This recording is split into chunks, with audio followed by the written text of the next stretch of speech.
Hey, welcome to the Future Whales podcast from the Sigma Alliance. Lurking Shadows is the name of this episode, and it was recorded on Friday, October 3rd. I'm your host, Brenda Macabo, and we have a pretty big panel tonight. We have Admiral Athrana. Hello. Furious. Hey. Mighty Glens. Sith. Hello. Thane, and Valen. Hello. We're going to be doing a bunch of stuff this episode, but we're going to start off with news and notes. Then we're going to go into a nice video that we found from Cubs fan Han, which is about Gear 12, so I think a lot of folks will really enjoy that. We're going to go through some of the stuff that we're working on in-game. Star Wars trailer. Then we're going to do a book review, and we're going to give some predictions that we have that's going forward here. So first order of business, the biggest thing since CLS dropped, we have Rey's Hero's Journey. I don't think I'll be able to get her. Seth, you've been talking about Resistance for 3 months now. Where are you at? Are you still struggling? Resistance is fine, but it's about that I don't have Kylo unlocked, so I can't get BB-8. Wait, you Whole don't podcast. have Kylo unlocked? No, we did a whole No. podcast about First Order, and he still hasn't done it. Well, because in my guild we have to have a 7-star CHS, and it takes like a billion years. And then First of all, Kylo that's pops up. It's like, Well, no Kylo worked for it out. Easter, no Rey either. Womp womp. I worked it out. It's gonna take me under 50 days, around 50 days, I think. So, Yeah, I'm in the same I'm boat. hoping. I don't have the Stormtrooper, so yeah. I mean, I sympathize with your plight, guys, but like we've been telling people to farm Resistance in First Order for so long. It's Well, great. yeah, and I have So to farm it painful. first. Why do you Wow. keep saying? Why do you keep saying Resistance? It's not going to take Resistance. It's going to be Just just hit. 2 guys. But I think BB-8's 100%. You're going to need BB-8. You're gonna Yeah, need look Rey. I just like that half of the write-up they have for Rey's Hero's Journey is a plug for their gift cards. Like, if you really look at this, like, it's just, And there's a and- lot of words. The best part Hey. is they got rid of the link so you can't buy them anymore. And they said, we're putting up a new page for it, and they haven't done it. And I want to buy the gift card so I can farm Kylo, but I can't. No, that's because they screwed up and they had Target listed and then stopped supporting the Target ones. And so there's a big think on the Reddit about it. Some drama, dude, with the retailers and the cards, dude. It's getting heated. So it's gonna be Rey, BB-8. What do we think? Do we think Finn? Finn, almost absolutely Finn. No, No Poe. No, Poe. I don't no think Poe. She hardly meets Poe. Does she even meet him? No, she doesn't. I don't think that they ever share screen. Then Han Solo and Chewie that was introduced a couple of months ago. No. Yeah. I it's think it's probably- gonna be no. them. And I'm No. It's gonna piss me off, but you know that's. Yeah, the fact that you don't want them is the reason why they're probably more likely than Rey at this point. Well, to be guys, required. it's obviously going to be them. They released them just at the right time that with the release cadence that they'll be free to play for us to They farm released it 2 before days this. Before. Yeah, they were like, wait, guys, if we're going to do Jedi Rey, we need to have these guys out. Drop we can't them screw the randomly. free to plays over that badly. Yeah. It's gonna suck. They're gonna do it. You know, the cadence is usually like 8 days to 2 weeks before, right? So like, it's probably gonna be 8 days that they're gonna make them farmable, and then you're gonna have to panic farm them as a free to play, and you're probably not gonna get them, and it's probably not gonna happen. So like, the thing about it is unless you're devote all of your resources to it, it's not gonna happen. It still wouldn't be enough time. To save. It still wouldn't. I mean, be you have enough 2 time. months to save. If you don't, These guys have are like You don't. 2 or 3 I don't stars. think you do. I don't think you do, because I think Rey's coming in the first week of December, most likely. That means they're going to do 2 weeks before that, or. But we a don't. week Well, before. first of all, we don't know the date. No, we don't know And the if you- day. Might as well throw the Millennium Falcon in there. Falcon- That's a requirement. I It's doubt free it. to play. Might as well be. I doubt it. no, but like literally, I've been farming it since they made it free to play. I think I've got it like 4 stars and like a couple shards. It's not. If it's required, it's going to be a 4 or 5 star only. Yeah, I don't Yeah, think it'll yeah, need but to be I'm- maxed out. But I don't know. To me, the Falcon seems more likely than the 2 smugglers. To me, You're just damned wrong on that. because No, the you're damn right. smugglers. You need All right, the wait. smugglers Well, for how it. much do they interact with the veterans, anyways? They A don't even really lot. interact for that much. Like It's the a- bulk of the movie. So, wait, let's just talk about this for a second. It's her hero's journey, right? What's a big moment in Yeah. that when Han dies? Sorry, spoilers. Not for Rey. You're so high you need a parachute. Yes, it is. No way. Yes, it is. It's a big deal for Her her. movement Her moment was when she meets Luke and hands him the lightsaber. No. That was her moment. No, we I'm have sorry. we have nothing on that. Like, Oh my god. I mean, seriously, did you fall asleep through the bulk of the movie? Like, when You guys are the ridiculous. lightsaber handoff? She met him like a day before. Dude, he offered her a job, and she Yeah. was like a father figure to him in a way. yeah, Han is the old Ben figure. It's like saying, "Oh, Ben would have been here for Commander Luke." Okay, so then you guys are all saying that in the event we're gonna have to have veteran Han, and that he's gonna die to Yes, Kylo. that's what I Yes. think. Because that's how they're going to sell packs. That's how they're going to sell packs on the veteran That's scoundrels. so bogus. I hope they don't do that. But They I are honestly gonna do think it. that they'll put them in an easy farm spot, but just with an unrealistic amount of time. So the only way Yeah. to do it is going to be to save. Look, do we all agree that this is going to be Starkiller Base Ray? No. Yeah. It's not going to be called that, but it'll be No. that version. They have it called that already in the game. They have a Ray that has a lightsaber called Ray Well, no, Starkiller Base in the game already. They have an Embo, too, and we don't have Embo. I think we're going to get a cool-looking Ray instead of that beat-up. Yeah, it's going to be the one where she goes to Luke at the end. That's It's still going to be whatever she Starkiller looks Base like at Ray. the start of the movie. Same as No. we've got Commander Luke. Nah, she's got like a Yeah, Padawan looking outfit on. Yeah, She puts that on after though in the next movie. What I'm saying is if they release the event before the movie, it's probably going to be Starkiller Base, right? If they release the event after the movie, then we might get a Last Jedi version of Rey. But I don't think. no, Truth I be think told- it's going to be a training Ray. Truth Because be that's told, not it's really probably the spoiling Rey anything. Because we know it's going to happen some form of Arc 2 Ray. They could just Because do Rey she Arc kind of 2. progresses through. Well, the same as with the Luke Hero's Journey, we didn't get Pilot Luke. You know what I mean?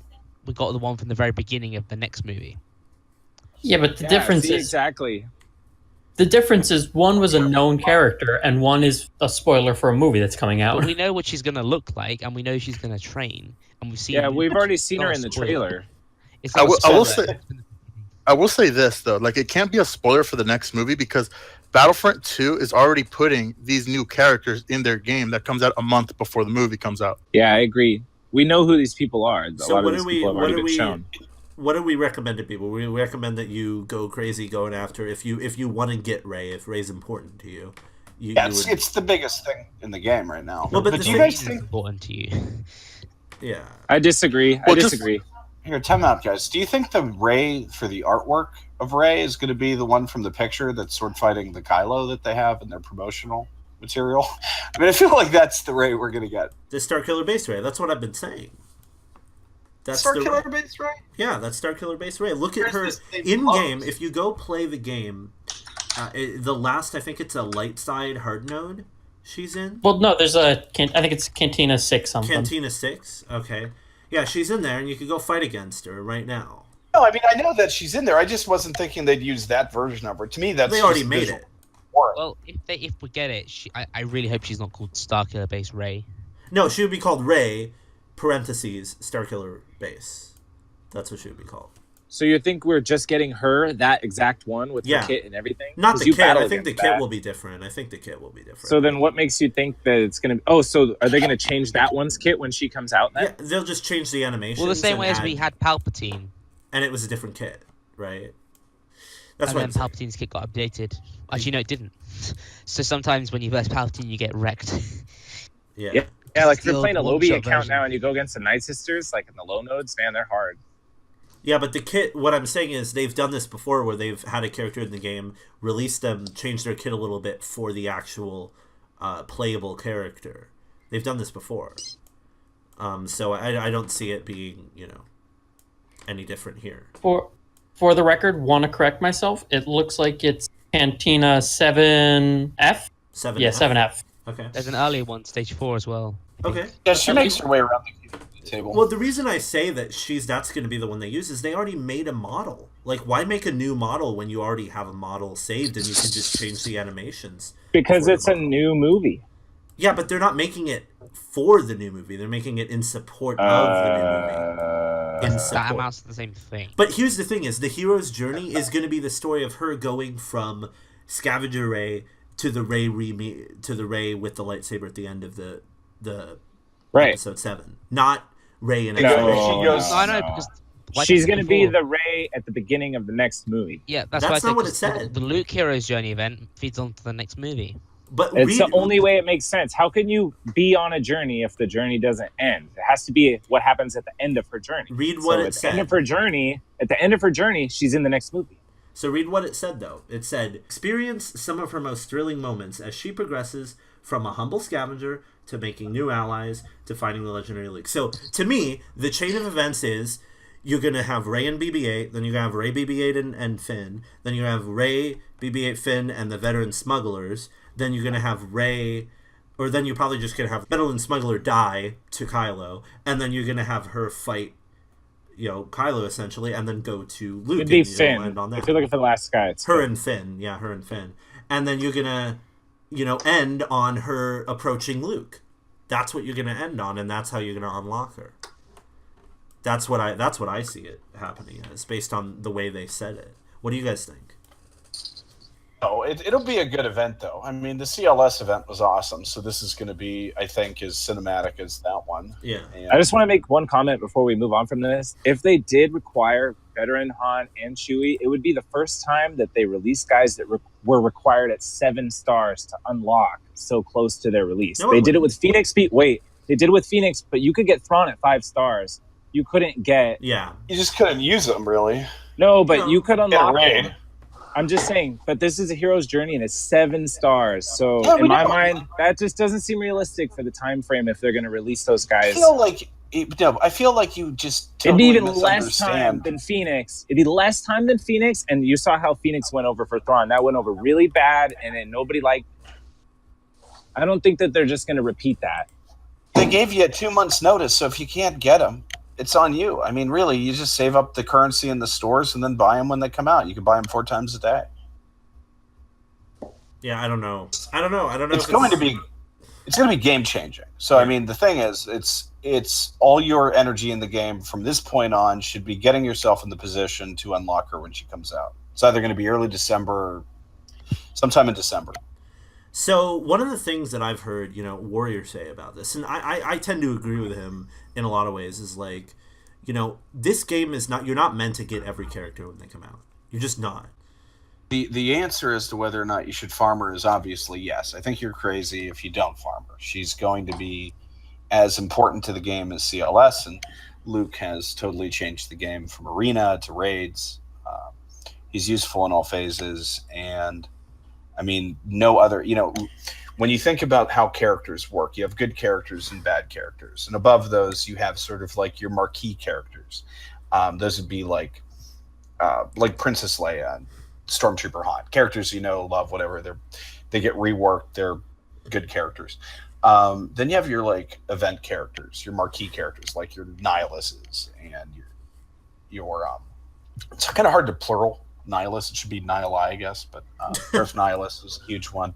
Is it Latin or? No, it is Nihilists. Come on.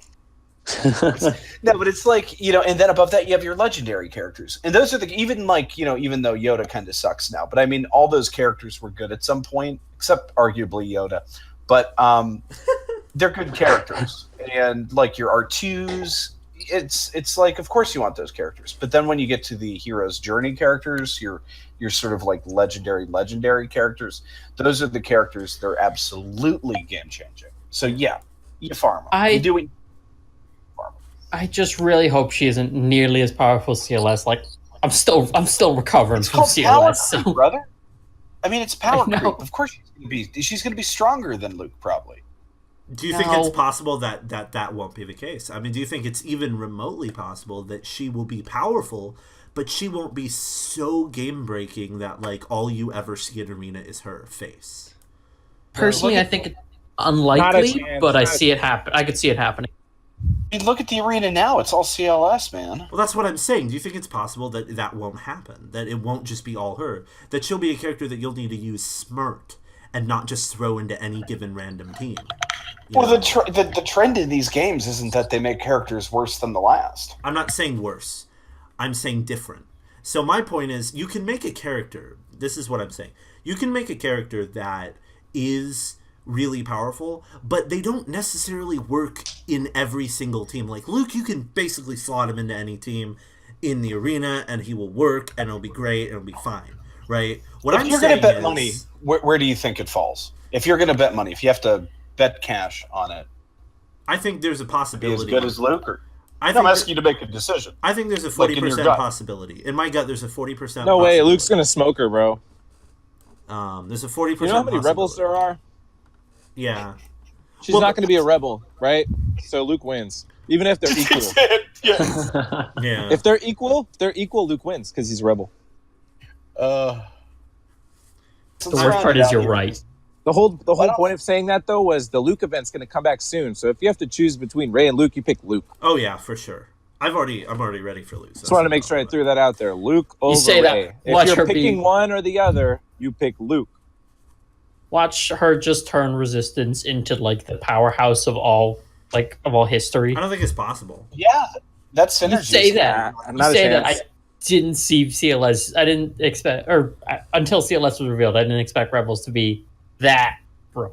Without the problem is with CLS is you're tipping the scales here, because when CLS was announced and released, they also changed a bunch of other rebels and made them really, really good. So unless they And you don't need to rework Resistance. yeah, if they rework Resistance along with Rey, then yeah, sure, it's going to be amazing. But if they don't rework Resistance the way they did with Rebels, then I don't think that it will be. They No, are no, not they- going to rework Resistance. They don't need to. That's They one of the just don't biggest need to. working machines in the game. They will Yeah. Not rework an it. arena. They won't rework a single character that's Resistance that is already in the Then game. they have to release new characters that are Resistance. In order They to make it probably viable. will and stuff like that, but that'll be a whole nother thing. But any Resistance guy Also- that's in the game right now is going to stay just the way it is because that's like finely tuned. They like that.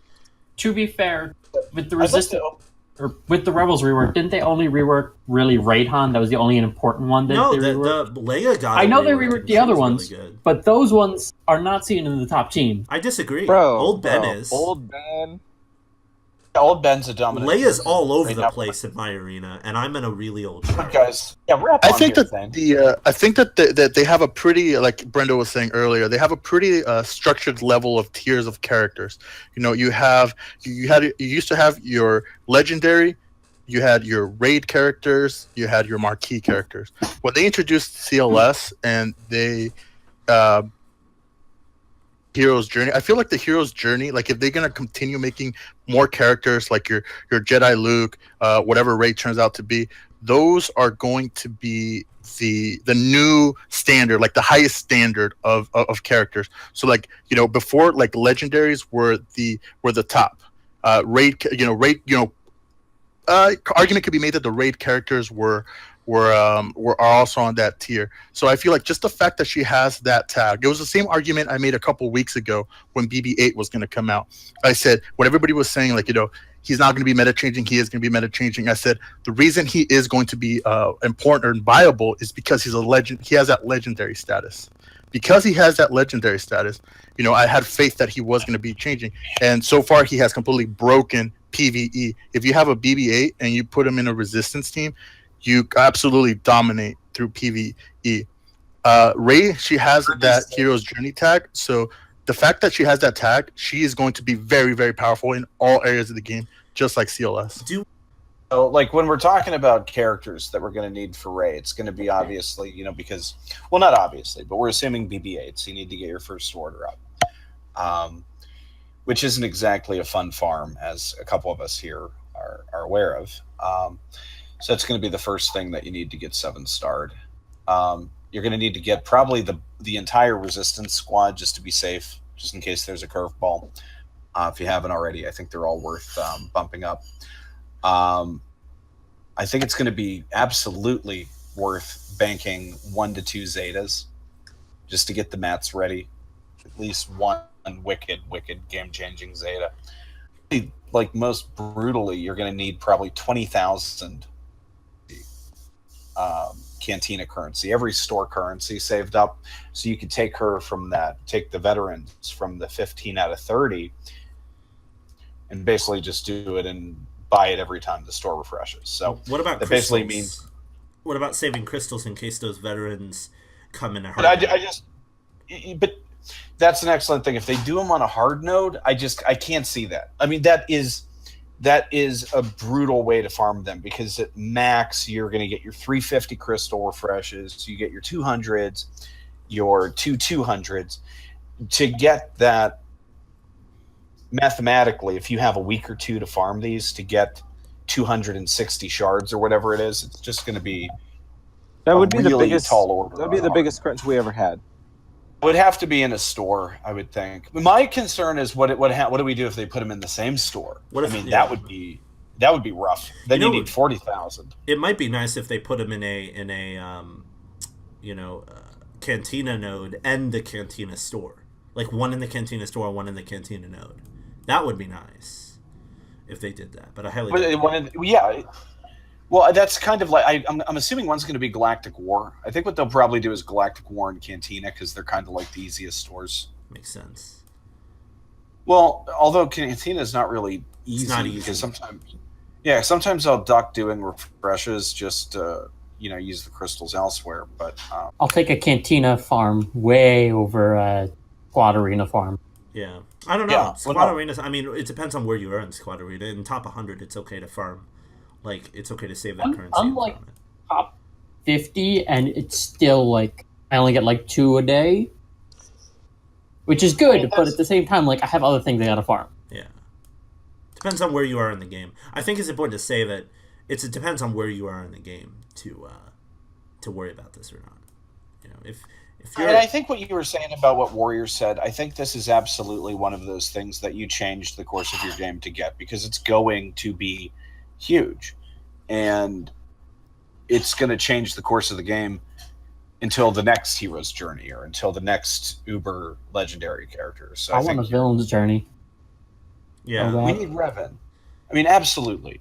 So would you recommend to most people to go after Ray, or would you say that if you're like at the top end game sort of player? It only matters if you're end game. If you're starting the game, it's not an issue. It's not even an option, dude. You got to have your first order maxed out. That takes a long time. Well, what if you're a low level? Like, what if you've been playing for like a year and you don't really have? If you've been playing for a year, then you need to have started farming first order the day that you started the game. But they didn't. What if the person who started a year ago didn't know about that? That's all I'm saying is we have to take those people. Because I'm just saying, yes, it would take you about that long to farm your Stormtrooper. Maybe about 6 months or 7 months to get your Stormtrooper without refreshing the node and things like that. If you were just pick them up, it would take about 6 months or whatever.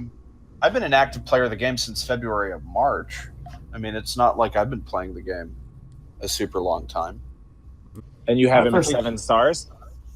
I have everything. I mean, the only thing I need are the veterans, and that's it. I mean, I have BB-8 already. At 7 stars? Yeah. Then you've been farming your first order for a long time. Yeah, because it was obvious. I've been farming them for 6 months. Most people went Shore Trooper, and most people went Shore Trooper and stuff like that. What's your Shore Trooper at? Almost 6. I'm just saying, stars away from 6 star. Okay, because it's comparative. Those are like the hard nodes that people choose. People pick this guy or they pick that guy, or some people pick Krennic or Phase. Well, for me, I went first order TIE Pilot because I used a ship, and I always kind of hit the hard nodes. Yeah, that's what I did too. I'm only like 50 shards away from my Stormtrooper being maxed out, but I think I'm like 70 for Trooper and Pilot. Question that I have for you guys: do you think it's likely that they add a ship component to this hero's journey? I don't think so. It's possible. If they do, it's going to be the Falcon. I think it's too much. I think it would piss people off. With just one ship. You know what I mean? I feel like... Would you guys rather have the ship or the veterans? I'd rather have the veterans. If you had to have BB-8, Finn, Rey, and the ship, or if you had to have BB-8, Rey, Finn, and the veterans, which would you prefer? I'd rather have the veterans. I could farm a store. I could farm a store like nobody's business. That ship is 1 hard node, 80 to unlock, and then that's if they go in a store. They could go in a node. They won't go on a node. They might go on a Cantina node, which would be equally. But if they both go on a Cantina more node, you're screwed. It'd be tough if they do that. That's just they're just trolling us, right? But they could. They're rickrolling us. It's like. Well, but the basics of it is those are who we're going to need, right? We're going to need or a hard BB-8. node. One goes Cantina, the other goes hard node. I mean, what are you going to do? I'm guessing that it's going to be Cantina and Galactic War because they're just easier. They're just accessible. You know, with Galactic War, you get more currency. With Cantina, you have less characters. So it's like most people are in a good position in those stores to. Okay. But I mean, that's my loose point with this is just save all the currency to the store. Stop farming whatever you're farming, and just save the currency so you're ready to go when they drop. Unless it's first order. I disagree a little bit on one of those, and we'll get to that later. Okay. We're going to go over to the events calendar. And all right, guys, just wanted to open this up on the new Thrawn event, or I should say the return of the Thrawn event. And I know a couple people here this is especially relevant to because they're gunning for Thrawn. For those of us that have them, we could talk about how we use them. Ooh, can I go? Go ahead. Oh, because your name is indeed Admiral Thrawn. Just coming off of a 90-minute hat run. Love my 7-star Thrawn. Like, the greatest thing ever. What team do you Go use? get your 7-star Thrawn. I used a slightly modified IGM, like a hybrid between IGM 1 and 2. Okay, well, I don't know what that means, so tell me the team. Sorry. It is a Thrawn lead with a Zeta on his unique. Jyn Erso, Emperor Palpatine, Grand Moff Tarkin, and Shore Trooper. Sounds good. That's a good team. The goal is basically you keep, like, you fracture the B2 as soon as possible, min speed on Thrawn, max speed on everyone else but Shore Trooper, and just fracture it as soon as possible, kill the regular battle droids, and then just go to town spamming ability, and eventually it'll die. I think By abilities, he means special abilities, not basic attacks. I think it took in 80 minutes. I got like 3 million damage done, so not bad. So my thought process, and I'm just wondering what you guys think about this, but Thrawn was literally just here last month, and now he's back again this month, and that's rare for a legendary character. Do you guys think that this means something? Do you guys think that this means that he's going to be required for something, and that's why they're giving us him again? You don't think that? I think it's just a regular cadence that they set up. That's why I think we have like 3 different special events or legendary events this month. I just feel that he just went into the rotation and it was just his turn to pop up. That doesn't make sense. I think we're gonna have Palpatine is right there too. Thrawn just that's why I popped think up, though. He was just that's why I think they're gonna. That's why I think they're gonna have 2. That's why I think they're gonna have 2 a month, where they have Yoda and R2 the same month, and then they're gonna have Palpatine and Thrawn returning the same month on a cycle. But like, then why was Thrawn last month? Because that's when he was scheduled to return. But since we have Palpatine and Thrawn at the same time, they probably want to have both dark side characters on one month, and the next month we have the 2 light side characters. I would assume the timing for Thrawn from last month is probably based on the Rebels tie-in because they wanted to buff up Phoenix. Are you guys serious right now? Are you guys serious? It's because of the ship, bro. It's a bunch of things. It's not released his legendary. Right. They wanted people to be able to fly the ship. Except Furious, when was the timing of that? With the release of the new season of Star Wars Rebels. Right. I agree. But they I'm also just did the saying, Thrawn like, event as far at as the same time. in-game goes, it doesn't matter if they had Rebels or not. In-game, they released his capital ship, so that's why he came out. Right, but the timing for that was all because of the show. Okay. Just like when Luke came out, right before that happened, they gave you R2 out of cadence because they're like, hey, you need R2 for this other legendary thing, and they're like, this wasn't out of cadence. This is right in cadence because it's 3 months after Thrawn was originally released. Okay, so there's no special thing, is what you're saying? Because I don't think so. No, not at all. So do you think with Rey looming over everything, do you think it's important for people to still go after Thrawn this month and get their Phoenix up? Okay, so I've actually been doing a lot of thought on this. It depends. With getting a lot of characters like these, last couple of months and potentially the next couple of months, something to consider, not just like, oh, can I unlock this character, but like, how easy are these characters to gear? Because they are not easy at all. Exactly. So they are not easy at all. Thrawn is probably one of the hardest, second to General Grievous to gear. Okay. So if you are in a position where your Phoenix and your Resistance are relatively close, I would say go for Rey. What if you're in a position where your Thrawn is already geared at 5 stars? or 6 stars. And Oh If yeah, he's- Thrawn all the how way. How close are Yeah, you?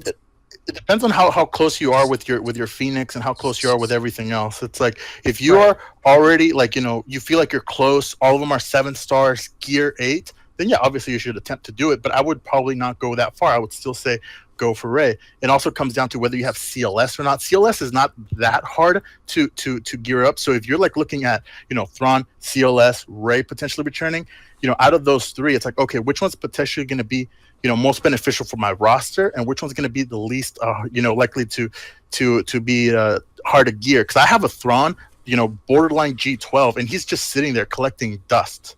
I don't use him at all for anything. That's a good point. You have I mean, 7 the truth stars? is, like, yeah. The point is just I don't use them. I wouldn't use them in the raids anyways. Like even Wow, if I that did, I surprises just the don't have crap the out of time. me. Okay, all right. I just don't have the time. Oh, I get it. That Okay. doesn't negate the fact that he is the best dark side character in the game, Sure, undisputed. Being So- a good dark side character or being a good character in general doesn't just automatically mean that it's someone that you should farm. Consider that he's the hardest out of the 3 to potentially to gear. Wait, I mean, no, I'm not- I want to I kind of have to like take a little bit of umbrage here by Cheech and Chong over here, because I feel like Nihilus, the ability block, the AoE ability block from Nihilus, which I admit now with AoEs and counterattacks, it's suicide. If you take the meta out of the equation, I think Nihilus is on par with Thrawn. Oh yeah. No, agree. I running both in arena. Dude, Thrawn flies I- a Both in capital arena. legendary ship. I run both in arena. Yeah, but I mean, like, I honestly see Thrawn is better, especially in the current meta, simply because the Absolutely. importance of removing someone entirely. Sure. Like you remove someone in these big rebel teams, like you just put a wrench in their plans. You use Nihilus, your Nihilus is just gonna die. No, not if you have a tank. It doesn't matter. He has an 8-turn cooldown on his Annihilate. Okay, if I go with it, let's say I have a Zeta, him Zeta, right? Mhm. And I go in there and I have Short Trooper auto taunting, or I have my R2D2 go and stealth everyone for Kenobi or whatever, right? And then even if I just use stealth from R2D2 and I don't even have a tank and I protect him that way, there's no counter with stealth. So he's still a very strong R2D2 just by virtue of the fact that R2D2 exists in the game, right? Like, because even though there's counter, you know what I mean? Those teams are beatable with rebels. I mean, every team is beatable with every team. That's the thing. Bro, Darth Maul gives stealth, by the way. Yeah, but- R2D2, freaking rebels. But so does Yeah, R2D2. I like that. Yeah. R2D2. So R2D2 is the only guy that gives stealth in the whole game. That's counts. That's actually Freaking good. Darth Maul. In the current, Darth Maul's not good right now. Oh, you run Maul's not a R2D2? rebel. He's not a rebel. He doesn't count. I rank top 10 with Maul. I'm just joking. They're gonna retag him. They're reworking Maul. He's a rebel now. He's a rebel now. He's a rebel. I'm waiting for the new Rey to be a rebel. You know, they could do that, actually. I just think about it. They could release a Darth No. Maul from Star Wars Rebels that is counted as a rebel. They could do that. Killed an Inquisitor. Yeah. What was that? Suicide. He killed an Inquisitor. He's basically a rebel. Yep. It's a rebel scum. He's as much of As a soon as he- rebel as old Ben is. If somebody says Oh, rebel but- one more time, I'm going to throw up. Old Ben just hung out in the desert for like 60 years. What do you guys think about the absence of the territory battles on the 23rd? Because that's the cadence for when the next territory battle would be. Do you think that means anything? Do we think there's something No. happening? Or do Thanksgiving. you really think it's just Thanksgiving? I really hope they don't Oh, yeah. try to be sneaky and drop territory wars. Ruin That would my be the mind. perfect time to do it, in my opinion. You don't think because- they would have redacted it? redacted what? They would They have just usually put have a something and redacted it. line. Yeah, like they'll put it in there and redact it. So you know it's there, but you don't know what that stuff is. No, they've That's just what left they stuff do. out as a surprise before, you know. Like the other But thing that's recently? not in the like what else is not on the calendar right now? The character that's coming this month, That right?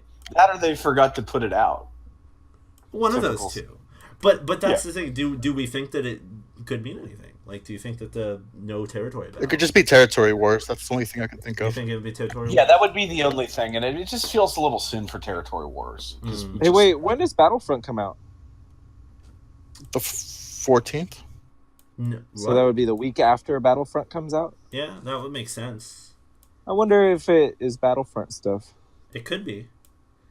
Right, I didn't even think about that, but I mean, if it's the week after, I don't know. Maybe. Or they could just be being nice and being like, instead of doing territory battles, like, go ahead and farm those veteran smugglers for 2 weeks, Do you? That honestly was really or stuck in my instead of mind. doing territory battle, go be with your family. You freaking weirdos. That's the anniversary of the game too, so they're probably planning something special, anyways. It is. Yeah, exactly. 22nd is the anniversary, isn't it? Yeah. Good call. It's gonna be something. It's gonna be, dude. It's gonna be our familiar foe, bro. Come on. I said they're going to try and spring it on us on the anniversary day that we're going to have to farm veterans in 2 days. For Yeah. raid. No, they're gonna give us Here's something 5 pretty minutes of cool. double drops to help.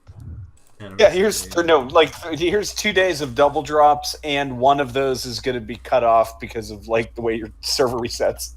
That's December stuff. Come on. It's a really great observation that it is the anniversary and there's nothing on the calendar for there. So that I think that's going to be our new foe or our familiar foe. You don't think that would come sooner in the month?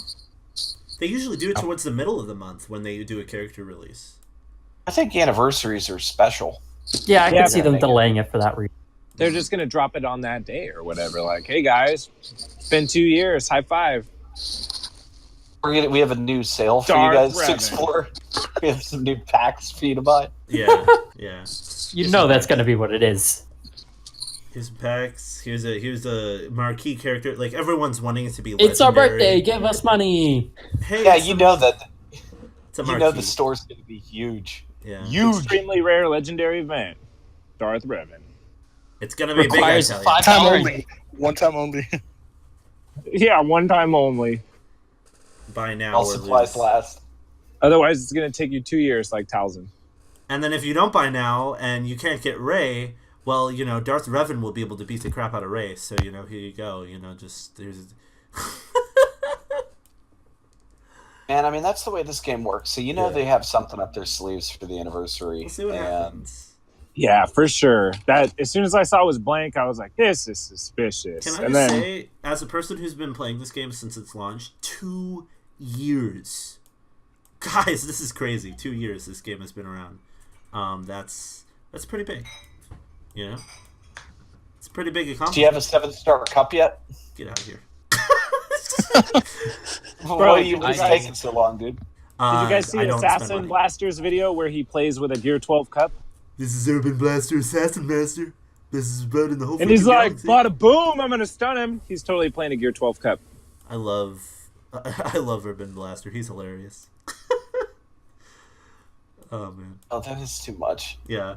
All right, So let's see here. Let's go to the Ghosts of Dathomir event. That's so at least we're gonna, our 2-year farm for zombie and spirit are gonna begin a little sooner than we expected, which is nice of them.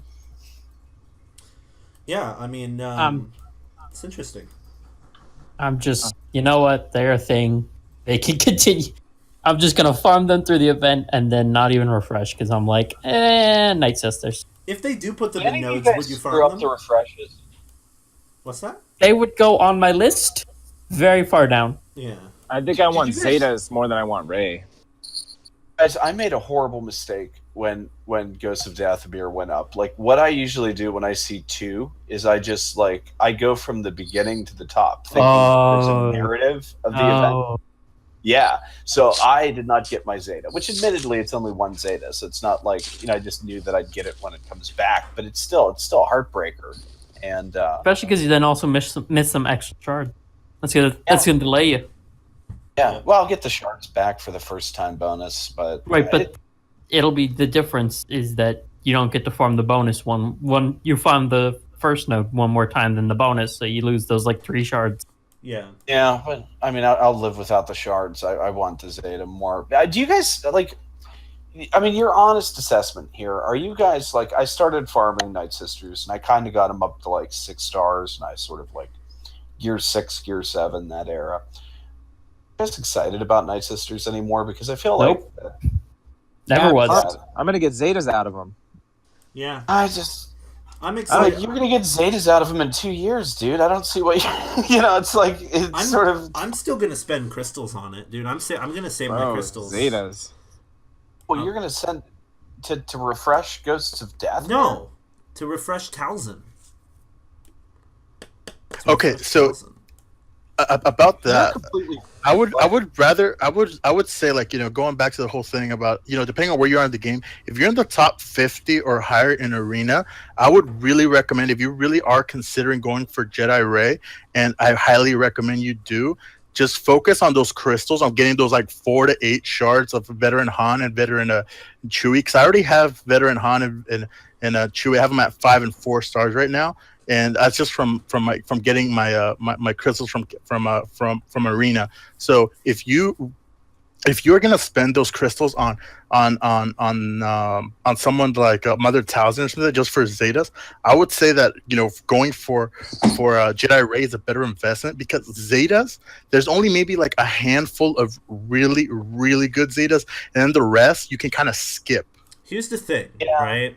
Mother Talzin's not coming back for another 2 months, so like I'm saving crystals for when she comes back, and I'm not gonna spend them right away. Well, I gotta be honest with you. You're completely. I feel like your crystals are a little bit like the value is a little bit better game than refreshing Talzin. I mean, it just because the investment overall is so much bigger, and it turns into just the mountain where you could get a better return on your investment, your crystal investment.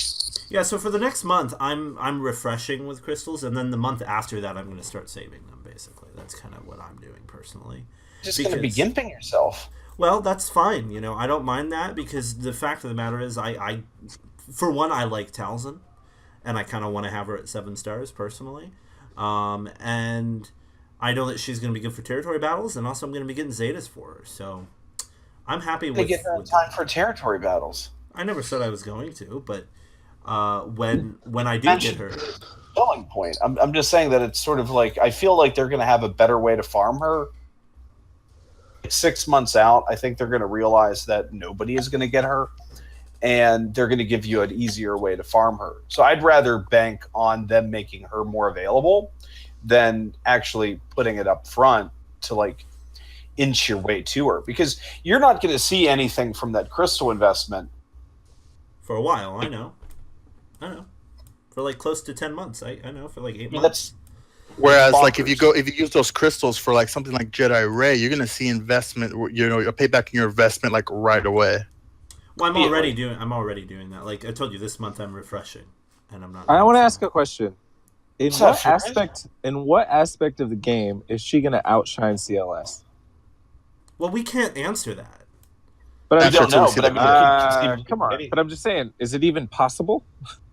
Yeah, 100%. Maybe she could show him up in arena, right? That's what you could say. Maybe she could smoke him in the arena. Impossible? But as far as he could solo the Rancor, so she can't do better than that, right? He can solo phase 1. She can solo faster. So she can't do better than that. If she could solo it in 5 But you get what I'm getting at? Like, really, like, how much greater could she possibly be See, than that's what CLS? I'm saying. So right now, what's the big thing? It's being able to auto certain phases of hat. Resistance already can pretty much, I can auto phase 4 with what I have right now.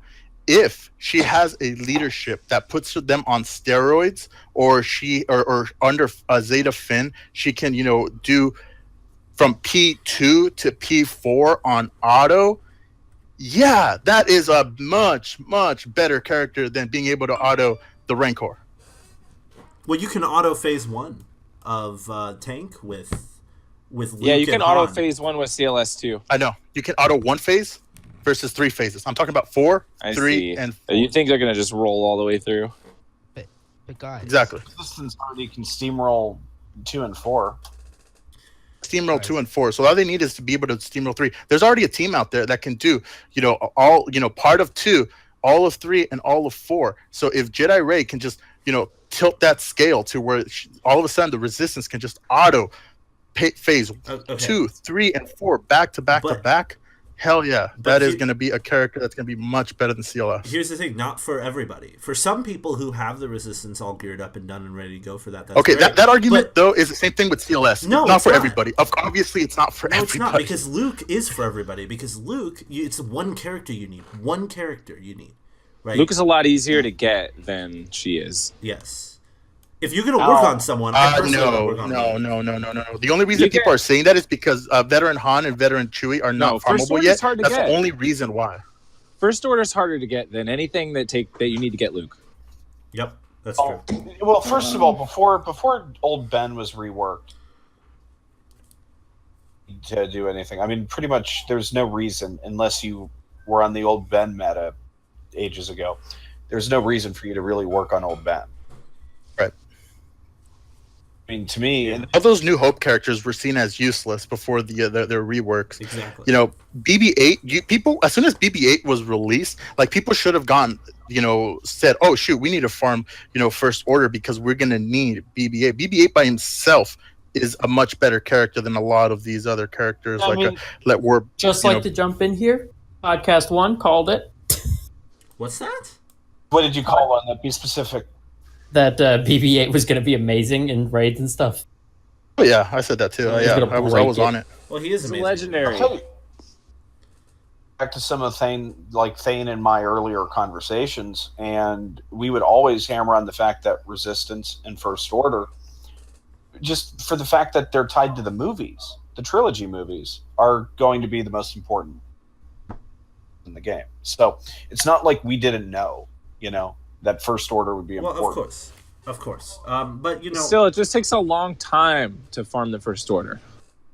as where Luke, it's easier to farm, and those rebel characters are still really good in the game. Like, you know what I mean? Like, if you're going after someone right now, like the characters that you get to get They weren't Luke, good before though. They were not good before. You had but no right idea. Now, we're not talking about before. We're talking about now. No. Yes, we Right. are. We're talking about before because we're talking about how people had, if the people had them before or not. Before the New Hope characters got a rework. I had no need for an old Ben. Raid Han was just literally at Gear 1, just being my cannon fodder for posting my 0 on the raids. Okay. All right. So if you have neither, He if you used for don't have clones. CLS, you would say to go for Ray over CLS. No. Okay.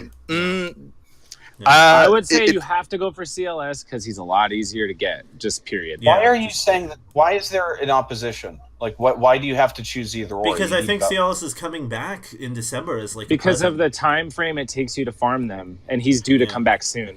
Yeah. Like So I'll say this. I just got all my CLS stuff in line, and I'm ready for him. But Yeah, me it's too. part of the cadence. You should have your CLS already ready for the fact that and get him. I you- do not you have needed it. CLS. I don't have him either. Neither does a lot of people. So- I bet both of you are. So yeah, but I'm just saying, if you had to choose between the two, I would definitely, because you need CLS for territory battles too. Like Yep. that's a fact. I would say Point this. here is It that I bet depends. both of you have all the stuff you need for CLS Well, already. right now, yes. Right now. Oh yeah, I do. The second it comes up, I'm good to go. But But I just have a have friend to- who's still to come working up. on Old Ben, for instance. I've got a friend who's still working on Old Ben. Well, Yeah. they missed the boat majorly. He shouldn't drop that and start going for Ray. Yeah. I think you have to go for Ray. You have to go for what's new. Be the meta. Here's what I'd say. I say if you're endgame and you've got CLS, or you're gonna be able to get CLS, and you're pretty much good in terms of your arena for the most part, aside from CLS, obviously. You're good in territory battles, pretty much. You're good in areas of the game. It's definitely a good idea to go for Ray. But if you're not solid in those areas, and if you're sort of only been playing for a little while and you're 85 and you're kind of a newer end game player, it might be a good idea to go for Luke over Ray. I would say probably this: wouldn't if have you been have able to get Luke BB-8, anyway. if you have BB-8, you go for Ray, regardless of whether you have CLS or not. Yeah, if I'm second on that. If you have 7-star BB-8 or access to it within the time frame, I'll second that. But if you Yes. don't, then no. I'm with Furious on It would this one. depend on what you're giving up. I mean, to me, it's crazy to see a 2-month warning on his character. On a Is it a 6-month farm 2-month? like Stormtrooper. Is you know, it a for 2-month First Order warning, though? Stormtrooper 6 months. Is it a 2-month warning? I don't think it is. I think she's going to be like first week of I December. think it's a and then 1 month warning. Yeah, I think it's That. I we mean, have a they need month. to add BB-8. BB-8 will So I the think first week of December we get the BB-8 event. Second week we get Ray event. Yeah, probably. Veteran Maybe. Han and Chewie were the first sign that she was coming. I think that ever since then, I knew. And Brendo's there for can vouch for that. As soon as they dropped, I told him we're gonna need these for a Jedi Ray, and he told me no. Well, and BB-8 as well. No, I just meant they were pointless characters, and I didn't. And I Yeah. don't disagree. Yes, As soon as BB-8 came out, I was like, oh no. All right. That's well, the moment I knew that. No, as soon as the happen. smugglers came out, that was as soon as the veterans came out. That I was like, that's a wrap. She's coming. Okay. Surprised that they're choosing to do a hero's journey character so shortly after they did CLS. I it's actually light thought side. they were. Well, yeah, and it's light side. I just would have assumed that they would have have let that percolate a little. Yeah, I Could have thought they just would. as easily been Kylo, right? I don't know. Point. I think he's the mysterious one that we're getting this I month. thought, honestly, my honest opinion was I thought we were going to finish off Luke's hero's journey before they went on to a different character. I thought we were going to get Luke in the black uniform eventually, like maybe in a few months from now. And then That would've been cool. It'll probably be next August. Well, yeah, but then when are we going to get the old man Luke? You know, like a year after that? You know what Well, I mean? I don't know. Dude, it's Grandmaster Luke, hating old man Luke. Bro. Sorry, Grandmaster Luke. I couldn't think of it. He's not old Ben.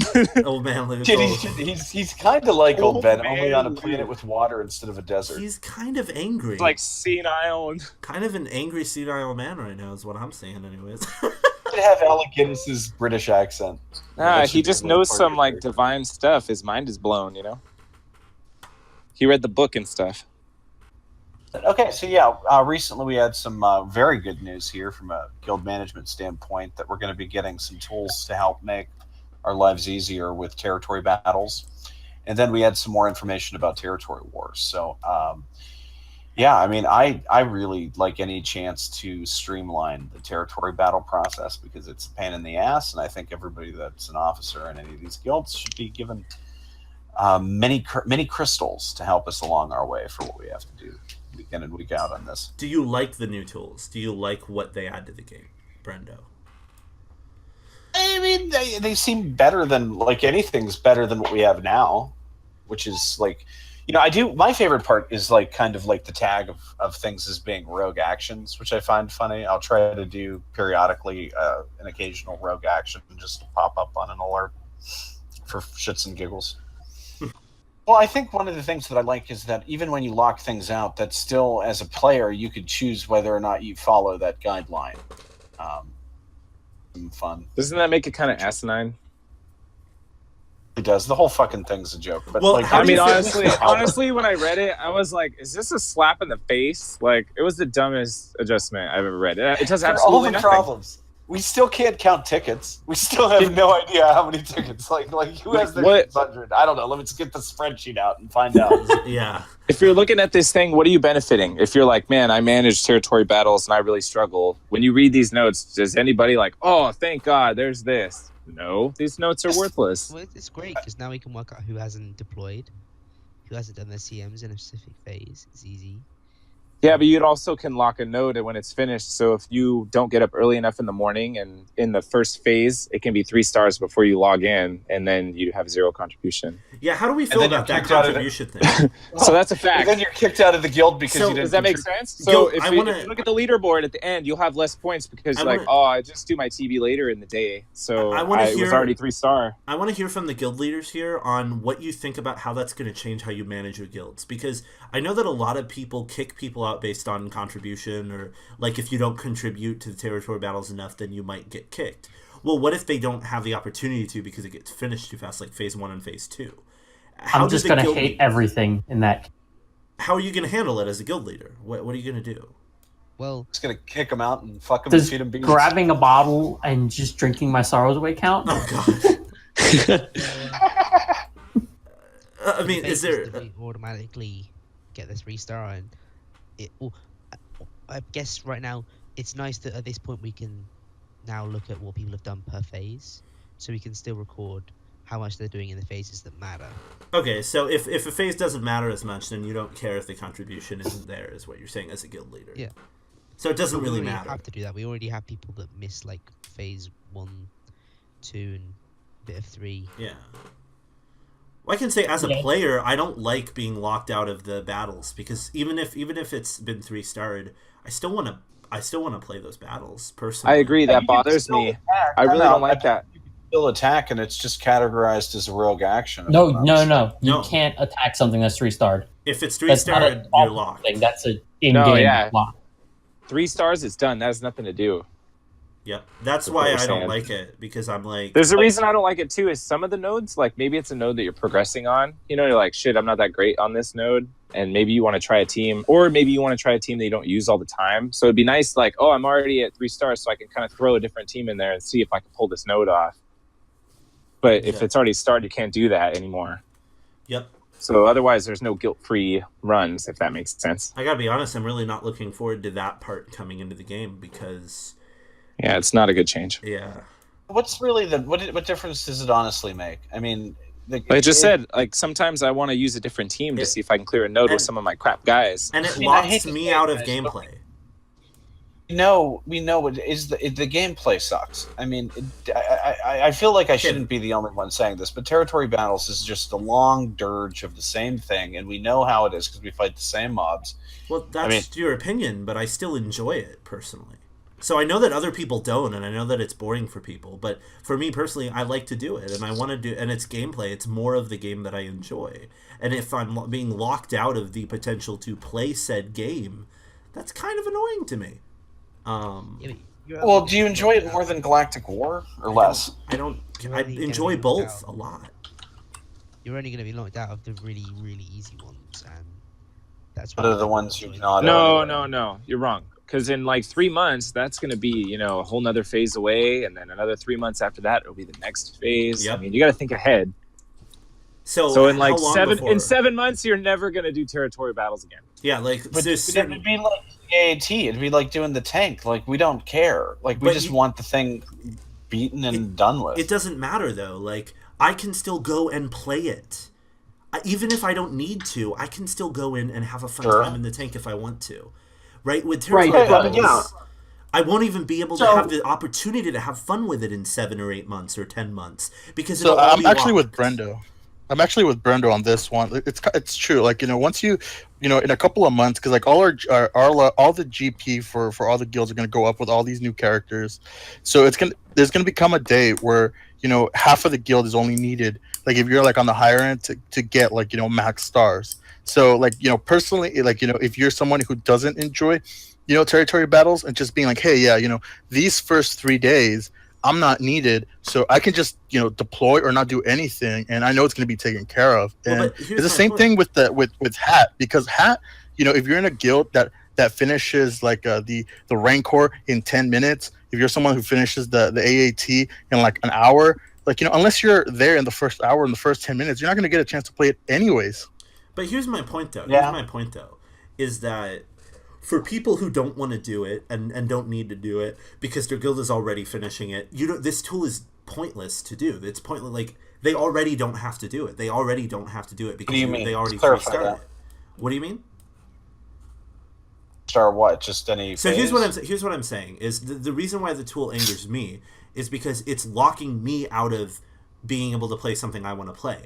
You already have the opportunity to say I don't want to play this, so I'm not going to play this because it's already done. It's already 3-starred. Locking it out, all that's doing is preventing people who want to play it from being able to play it. The people who don't want to play it will already That's what I'm not saying. play it. It doesn't That's not true. matter They for don't wanna them. get- That's what I'm saying. If you're in a guild that can, you know, you have a couple of people that can solo the Rancor, unless you're playing at that time that that damage release is done, you're not going to get a chance to play it anyway. So let's I say, get it. you know, my Rancor is at 4 o'clock, you know, but I'm not going to be around at 4 o'clock, so I'm going to miss it. It's the same thing as getting locked out Well, of but TV. that's why I There's get no in- difference. That's why I Wait. get There's a into difference it. though. So what There's- will the incentive be if you're in a guild of 50 people to be the people that clear the waves? I'd be like, just let somebody else do it. Well, obviously, So if it's not done, it's the same thing as the hat, though. Like, if it's not done in like 2, 3, 4 hours, then you go in there and you're like, okay, I'm gonna go throw my bone in. The difference with the hat, though, is if you do it, you get better rewards. Yeah. So here's my opinion on how it should work. Not how it does work, but how it should work. I feel like I agree with that. I actually do agree with locking a territory once it's 3 stars, and then unlocking it once all the available territories are 3 stars. I don't understand that because they're on different days, so it doesn't matter. Basically, No. the lines. No. Like all the currently available Oh, territories. you mean the, like, this vertical strip?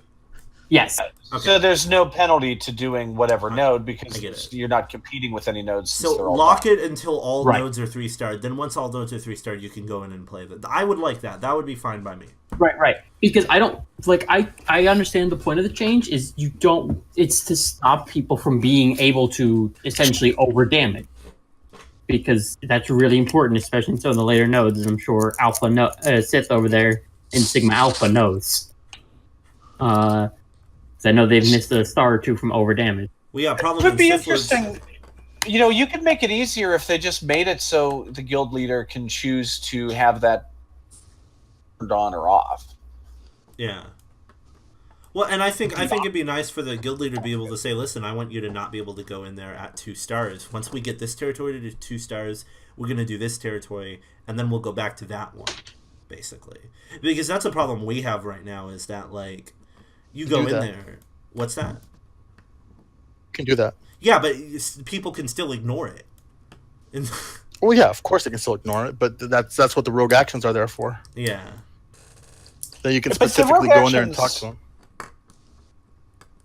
It's like the whole thing is. I mean, it's a good idea, but I really think we're kind of due for a real quality of life Update. update. Yeah, I agree. I think But that yeah, they're going to do as little to TB as possible because they know in a few months we're just going to drop a bunch of fart tunes in there and just move on with our life.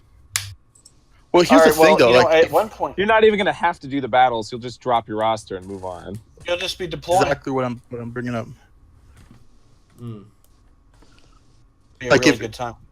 Because think about it this way, like, you know, the rewards between, 35 and 40 stars are not that great. So like if your guild's already at 35 stars, there's really no reason for you to push for that 36, 37 star. Same thing at 41. Once you're at 41, unless you're ready to go for the 45th star, there's not really a big incentive to just, stress out about getting 42, 43, or 44.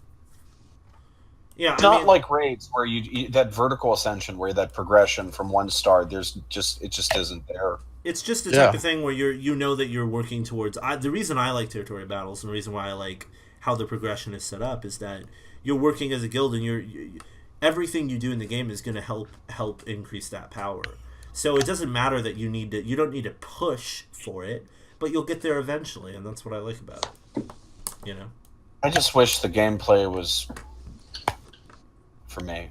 Well, maybe they'll God, change it with Darkseid. Who knows? Yeah, I just hate TV because it's just annoying to manage, to get set up, and it's like a panic of like, how do I get 50 members in here, make sure they're the right 50 members and all that, and then just doing it as well is just a tedious. From a guild So leader at least- perspective, I understand completely. Least enjoyable part of the wait. game. Does anybody disagree? Personally, I love it. I don't know. More Personally, than I do not everything like it. else? I don't dislike anything Like you really made a except list? right now. The worst thing for me in the game is arena. I heartily don't enjoy arena. Besides that, I enjoy every aspect of the game. Well, if you don't get Jedi Ray, you're going I to really would hit say- Arena in a couple of months. I already hate arena. You're gonna really you think not having CLS is bad. Wait, great. I don't care. It's not Look, gonna even be if a I bad got, guy. Don't worry, they'll synergize. Here's the They'll thing. synergize. I know, Make it right? even worse. Can I just say this? Yeah, they'll have synergy. Can I just say this? Even if I had CLS and Ray, I'd still hate arena because it's boring. Wouldn't. No, you wouldn't. It's Yeah, not you would different. not. No, you wouldn't. You get money. You get crystals Yeah. from it. Okay, No, you wouldn't. it's boring. It's the most, It's the most part of different the game. thing that you do in the game. No, it's not. It's all the same teams. I'm facing all the same everything in the arena all Yeah. the time. Did you see? Have you been working on your Barris and Kenobi? I'm not even gonna talk about that. We'll talk about that later. Because We'll you're talk about not it doing. later. I'll translate for you. That means no. I'm not gonna talk about that. Yeah, Let's move on to the just next try. topic. I think we should add a new topic here, which is why Valen sucks in Arena. Oh, good. Come on, Valen. Yeah, we should, man. I'm at top 20. All right, I'm pretty sure everybody voted. All right. Do a topic of why I suck at Galactic War, because like I'm great at Galactic War. I'll say that much.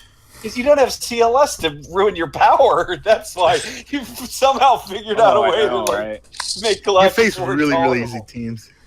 No, I have really hard teams, but I have so many characters. No, you don't. Yeah, I do. You think No, you I've have seen your hard Galactic teams? War. No, you you haven't. don't. No, you haven't. Yes, I have. Today I had 3 CLS teams in my Galactic War. You probably found a way to get a 5-star CLS team. 3 CLS all on the same team. No, what? That's not what I said. All right, let's move on. Under an Akbar lead. Oh, good lord. Yeah, with Akbar. Oh man.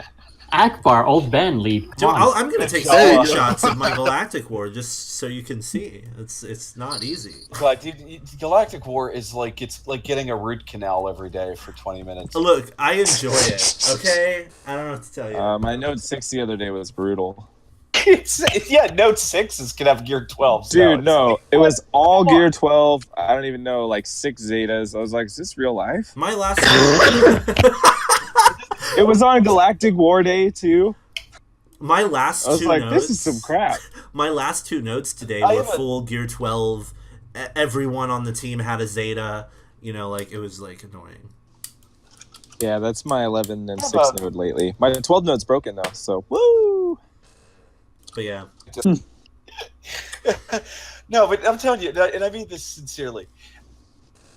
Do what you have to do to get right, because your ability to like the game, especially in Arena, is going to go astronomically higher if you have like the most important character, and to just be able to be competitive and get crystals, it's really nice. I mean, it totally changed my game in CLS. In Arena, I was at like 100. All right, stop bragging about your CLS. yeah. Go. I'm tired of CLS. Get him out of my face. All right, let's move on. But he should have CLS. Well, wait, we're Fury- talking about Furious and I are Ray. gonna die. Talking Point about is Ray. that we have a 2-month warning. Dude, to I get don't even Ray. want to watch Empire Strikes Back anymore because of CLS. It's like, no, no, no. Oh my god, dude, I totally watched Empire Strikes Back the other day and I was like, oh, that bastard. I'm like, why couldn't he just fall off the side? Empire Strikes Back is so unrealistic. You see Vader fighting CLS. He's just Vader's winning. That's not right. That doesn't work. How does that work? He doesn't win.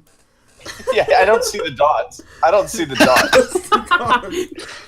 You know what I do see though? The funny thing is, if you watch Empire Strikes Back, they actually took CLS's moves like almost straight from that film. Remember when he takes out his they usually lightsaber? do. Yes. He takes out his Yep. lightsaber in it, and he does that thing that he does in the game. Mhm. And you know the slashes and all that stuff. Like it's pretty cool to think about that they actually did take those moves from the. They did that for a lot of guys, like Sidious and stuff. Oh yeah, they did. It's pretty cool stuff. But, Let me just. There was something I wanted to say about Galactic War. It's so bad. I kind of don't do it all the time, and I had refresh banked, and on Galactic War Day, I just decided randomly to just do a bunch of Galactic Wars and just get them out of the way. It happened to be the guild event, and I did I rolled in at like 33 Galactic Wars, and that I'm going to read a poem and put it on YouTube for that. I haven't written the poem yet, but it's coming. okay, And, well that'll be interesting. Wait, you did 33 But I'll tell Galactic you what, Wars As your during penance the for being a event? jerk, right? Well, truth be told, you know what? I took my 219. Because you have a 24 cap. Took my 219 crystals, and everybody else could go to hell. You know, that's the way. I got like 5 more than somebody. You know, that to me, that whole guild event thing is crazy because like everybody could do 12 Galactic Wars, and you get the max payout. I don't like it when people go over 24 because you really have to try. And I did it completely by accident. That was always my pet peeve. It's the people that do the Galactic War one. But really, the rewards for the guild activities are pretty small in comparison to like what you get from raids. So it's like whoopty shit, really. At the end of the day, Whoop-de-doo. Yeah. I was the jerk that night, and I hope they kicked you from the guild and re-added. Get a rope. Light During the territory torches. Get a rope. territory battles. Sorry, man. This is why I hate territory battles. That's 6 days I can't kick someone. No, it's really kind of frustrating because all of our sort of stuff that we do in terms of guild management and, you know, all the hilarious penalties we have for people just doing whatever they want. I mean, really, the inmates run the asylum during territory battles. What we need is we need guild tools that allow the guild leader to say, sorry, but you literally cannot participate in this raid. That's what we need. Like, just nope, sorry, you can't participate because you were bad. You can kick them out, launch the raid, and invite them back in. Well, what Right, about but even during better? TV, you can't do that. No, that's what I'm saying. Spread his loot among the rest of the guild. We need a tool for literally the guild leader to go into a name in the guild and click on it and say no participation in raids the next raid, basically. What if I really need that actually, minute. as a guild leader or an officer, what if you could take away somebody's damage so you don't even have to do that? Where you just kind of go in, click delete, just off the sheet. That could be abused. Yeah, because then, like, I could go in and just be like, nope, I did max damage on the hat. I did 2 damage. I'm the guild leader. I did 2 damage, and I take away everyone else's damage. You know, But that wouldn't work because, like, the guild wouldn't last if you abused it. People would just leave and join a real guild. Yeah. Yeah, exactly. If you abused it, people would be like, "What a dick! I'm out." Just like if you people unjustly, it's the same thing. Yeah. Like, I know this tool wasn't a real thing, but I really want it at this moment of time because my guild decided to post early on Rancor earlier, and I missed an attack on Rancor because of it. Yep. By like half an hour, I missed an attack on Rancor. I left to go eat dinner, and I got like messages from my officers saying people are posting early, and I'm like, what the hell am I supposed to do about this? All right. There's like so many people have to post zero now on the next raid, and I don't even know like how all this is going to add up in the next raid. The last up on the news is the new artwork that we had, which is that really big loading screen art with Darth Vader and Yoda centered, looking in opposite directions, with Kylo and Rey fighting below, and Greedo popping in his ugly face. You know, it's pretty appropriate that Darth Vader and Yoda are up there. They're about as useful as each other in the game. Have you seen Hermit Yoda? So they put the Jawa on the dark side. Do you guys think that that's indication we might get a rework and a move to the dark side for the Jawas? That might just be an oversight. You sure? Oh, it could be an oversight because you assume they're dark side. They're dark side characters. They should have never been light side. Yeah, they're characters. evil. They're It's slavers. stupid. What are we doing here? Like, I mean, what kind of a light side faction has slaves? That's stupid. But the way they synergize with would really help the dark side, which the best droids, like in terms of your droid team comp, that those are dark side droids. So get the Jawas there, and then you could use them for dark side territory battles without, having to do anything weird. You get another team. I think they could do that. Ewoks on the dark side. I think that's viable. Well, Ewoks are cannibals. I mean, if you really want to be honest, they're cannibals. For God's they sakes. fought against. They don't They're need not other cannibals, Ewoks. they're carnivores. There's a big difference. Yeah, themselves. they're carnivores. They eat They their don't own. need other Ewoks. Eat their own. I have to think All right, about it. I got No, two they- questions about this picture. Like a Two rival questions about tribe? this They picture. need a rival tribe. Are you sure about that? Just because they're gonna eat humans doesn't mean I they're gonna eat don't remember Ewok. that episode. That was in the second movie with the little girl. It was the Ewok When they movie. ate Oh, was little that the girl. holiday special? No, the Ewok movie. The Ewok. The second Oh, Ewok God. Adventures We don't when wanna they talk ate about the that. little girl. It was horrifying. So what were you Okay, gonna say? I want to ask two questions about this picture. The first question is this. Lay If it you look to on. Luke's right, that's not General Kenobi. It's a Oh, it's different just- one. Yeah, that's It's from just Revenge of the Sith. Kenobi. So, So, boom. so We're getting here's Kenobi. my honest opinion. Between the Jawa and that's just people who weren't involved in the game or making the art because different departments and oversight. Probably the guys think artist. about- All right. Second question then. In the top right, you see two ships. One of them is the Millennium Falcon. Is the other one's Luke X-Wing? I can You know, see his hair there've blowing in the breeze.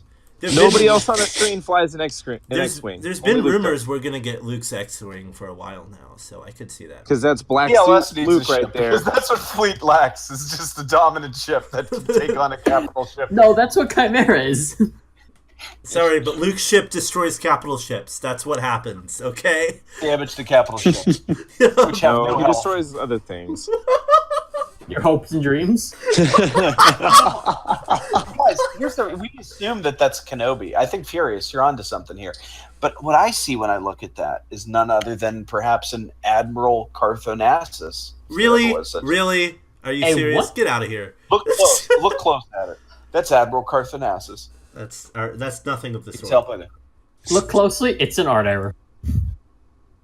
Yeah, like I mean, can we just assume that this is fan made? no, it's not, because it's in the Google Play Store and on the Google phones. It's on the. Oh, is it in the phones. Google Play Store? Yeah, it's like on the Google Play. When you go to Right. Google Play, I and take that back. What's that? I take that back. Okay. Then Yeah. then okay. So Yeah, but interesting. This was It's a official. dumb oversight. So it's probably an oversight. Probably, like you said, the artist just drew How something. many things could they oversight?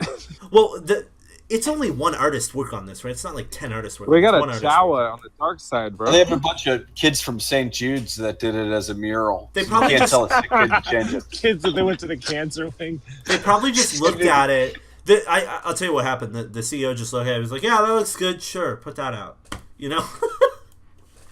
Yeah, the it's just default got a things lot of for- weird things in it. In that, shame Face couldn't be here because really, I feel like Face would have like something to say about a bounty hunter rework with Greedo and Boba Fett. He's like, if you look, he moved it like 5 spots up in the picture. So obviously, it's the new like meta Zeta. This is And gonna if you be a- also look, there's Boba Fett. So that's 2 bounty hunters in the picture. bounty hunters are going to be like 30% of like the dark side power is going to come from bounty hunters. So And the new foe, of course, he's going to say is Jango Fett. I mean, I could do face impressions all day, you know. so Yeah, all you the- have to do is say Bosk. Bosk, So- and then you don't see Bosk, but he's behind Tarkin.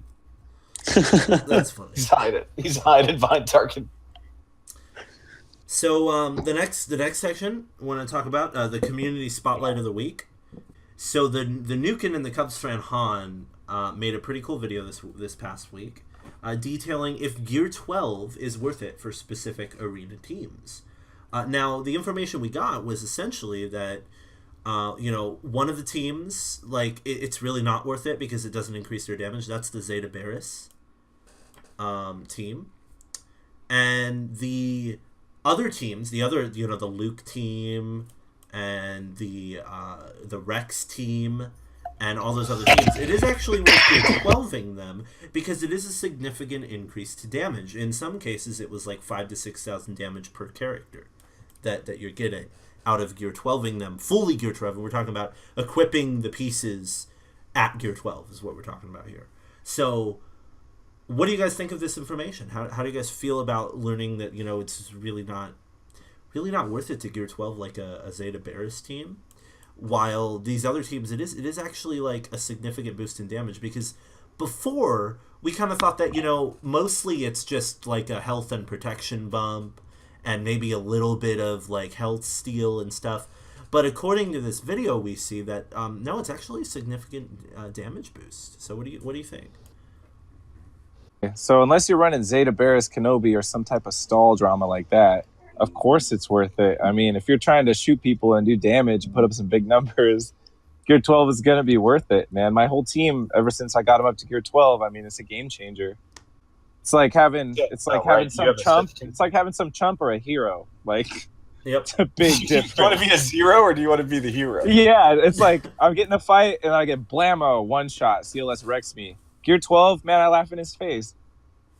That's because you have it's a mall lead that you're running, right? Yeah, I run the Sith with Thrawn. I run 4 Sith and Thrawn. And my Thrawn's Gear 12, and I fracture somebody, and everybody punches him, and he laughs in their face. It's great.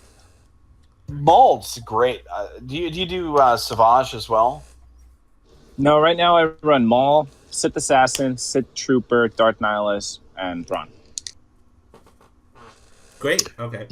So really, the reason I brought this as the community spotlight, and I wanted to give a reason for it, is because there's not really a lot of videos out there about Gear 12, which surprises me because it seems like that's a big deal and people should have made more content about it. And this is kind of a little video. Has a couple, right? He has the It one. seems where like a lot of people are spending their territory currency on Gear 11 items. That's why. Yeah. Yeah, I mean, honestly, I'm flushing up most of my Gear 11 through a lot of that shit. Me too. And I can't think of whose video I was watching recently, but it might have been Warrior. And I totally agree with him. Is if you're spending your territory stuff, you should spend it on things you can only get in the territory store. Because it's the most, and you can't argue with it in a statistics point. It's the most efficient way. The problem is the point at where you are in the game and what you need and what's important to you. And like, I disagree because I think that for specific people, it's gonna push your to be able to get like stun cuffs and stun guns from the territory store is gonna push your progression of characters up so much, so faster. And I think it is worth it to get those pieces. No, that's truth. And I'll tell you, I'd like to see what Warrior would do if he put his account back to like everybody at Gear 8 and Gear 9. You know, I'm pretty sure he'd be buying some Gear 10 and 11 pieces. Yeah. I think so too. All right. So as far as the Gear 12, this is what I'll say about that one. Because I currently have a fully maxed out R2, Kenobi, and CLS, and that's all I'm doing. So I half agree with what Cubs fan Han said about the about some characters being worth it and some of them don't.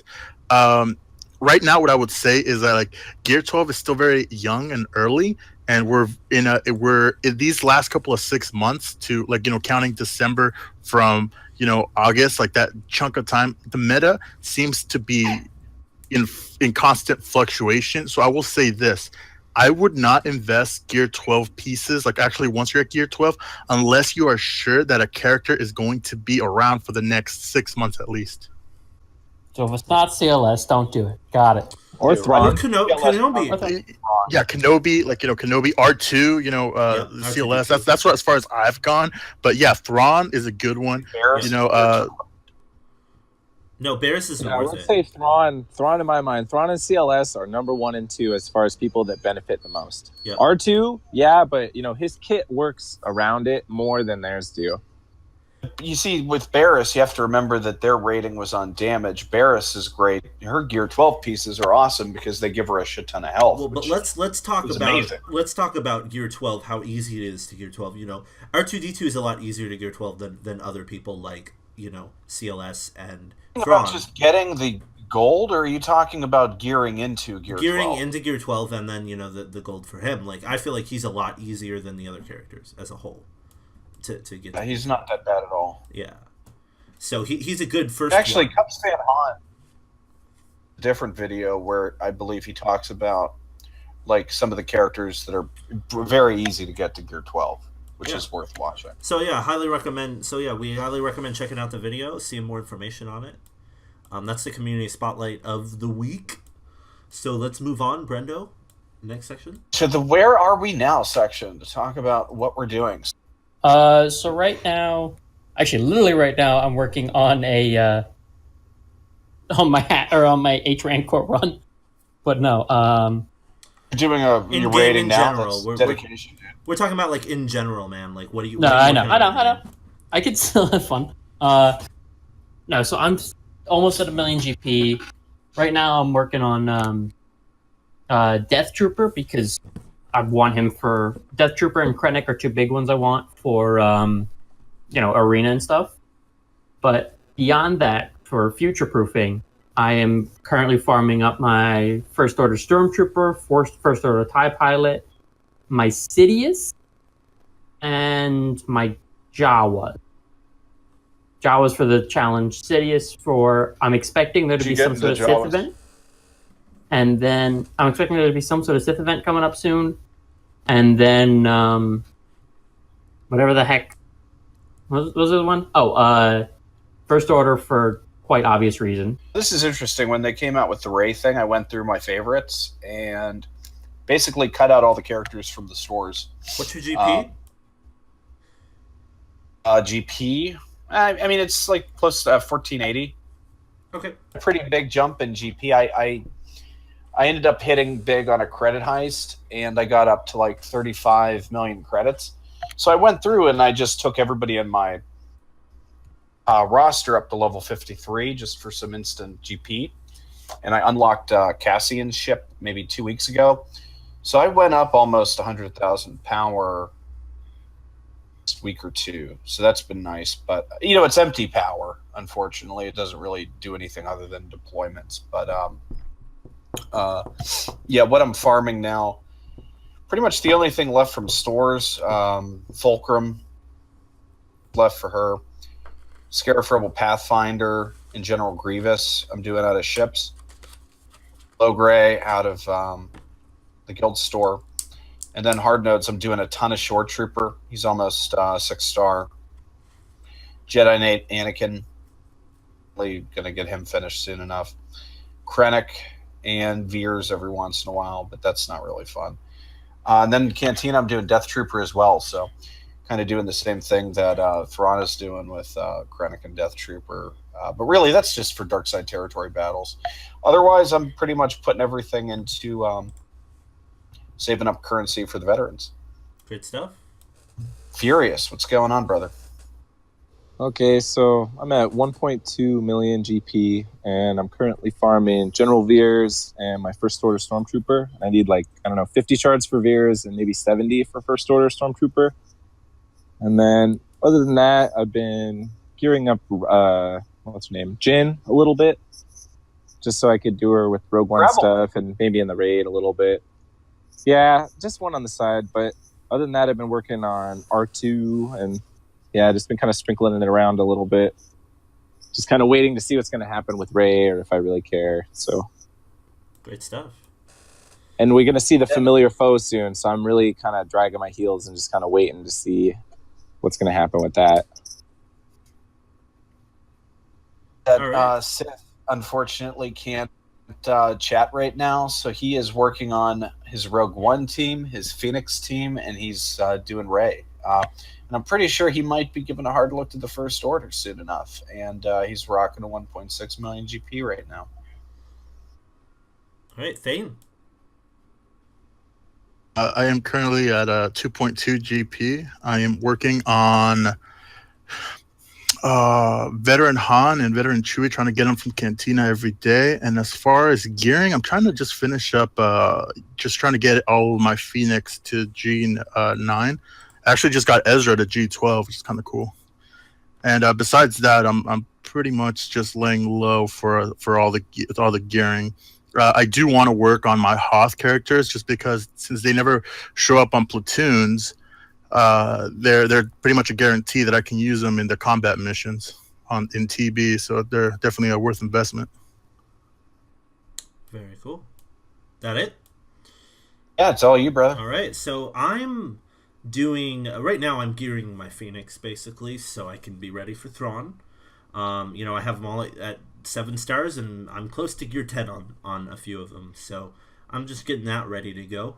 In terms of hard node farms, I almost have Shore Trooper to 6 stars, and I've almost gotten the ship unlocked. I only need 3 more shards for his ship from his node, which is great because I also have Death Trooper at gear 10 and 7 stars, so the ship will be really powerful for me.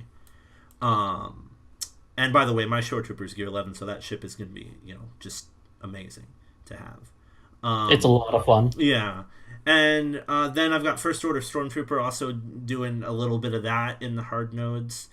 And in terms of starring characters, right now I'm working on starring Resistance characters from the shops, and the First Order officer and the Resistance trooper there. And then from the guild shipments, I'm also doing the one Jawa from there that I need to get to 5 stars. I think I'm 20 shards in with him, 25 shards in. And I'm almost done with that, so that's nice. And then I'm also doing Rey from the guild shipments as well, and that's basically who I'm working on right now in the game.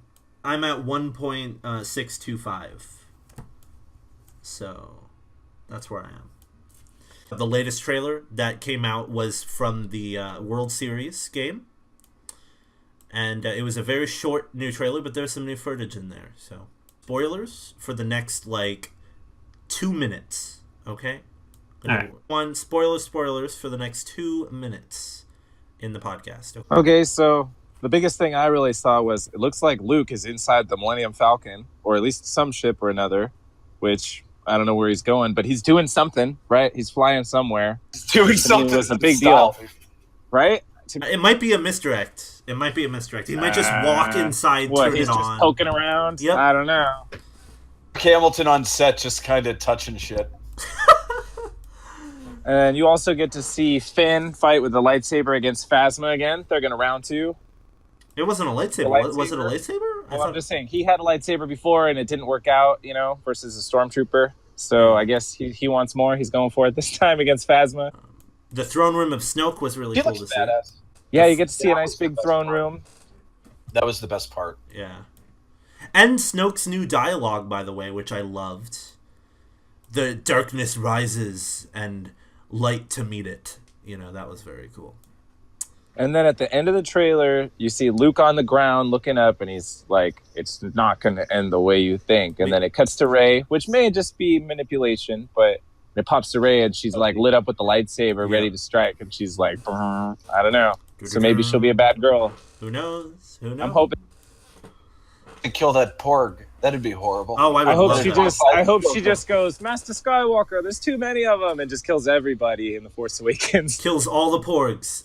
Death to all porgs. Like, Han's already dead. She might as well take out Chewie and everybody else. Poe, Finn. Those porgs. And then she's the new Sith with Snoke or whatever. I hope so. Please. Yeah, all right. Well, that's okay. All right, so anyone want to say anything else really quick? Interpretation at the end. Your dark side. No, that'll never happen. Yeah, I just thought it was funny. Anyone want to say anything really quick? I'll watch, unlike Thrawn, I'll watch all of them. I have no problem watching trailers. Yeah. But yep. All right, so it's been about 2 minutes.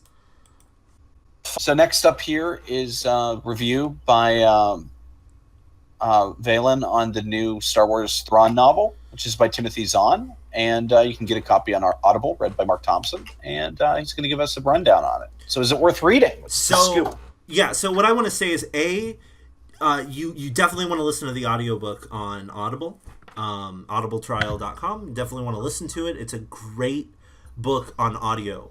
They actually get the voice actor from Star Wars Rebels to come in, and do the voice. At least even if it's not, it sounds just like him.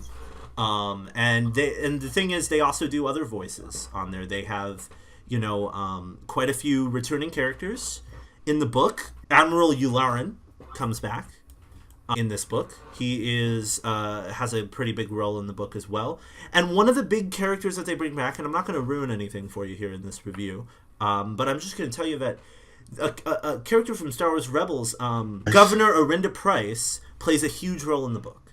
And it ties the story of Arinda Price in with the story of Thrawn's rise through the ranks of the Empire. And it shows you how integral both of them are to each other's growth and rise in the Empire. Now, there's a lot of really interesting bits in this book. If you're one of those people who likes to know every inch of the Star Wars universe, it has a lot of really cool stuff in it that will make you think about possibilities for the future of the Star Wars universe as a whole. Now, Thrawn in this book is not the Thrawn that you knew from the original Thrawn novels. It's a different Thrawn. He is still very tactical, very knowledgeable, very wise. He's always 10 steps ahead of everybody, which is what makes his character amazing. But at the same time, he's not as evil as you might think. He's his own character. Just because he's a part of the Empire doesn't necessarily mean that he knows or understands everything that the Empire does or is doing. And it's very indicative of the fact that not everyone in the Empire knows what's going on with the rest of the Empire. Not everyone really knows what's happening.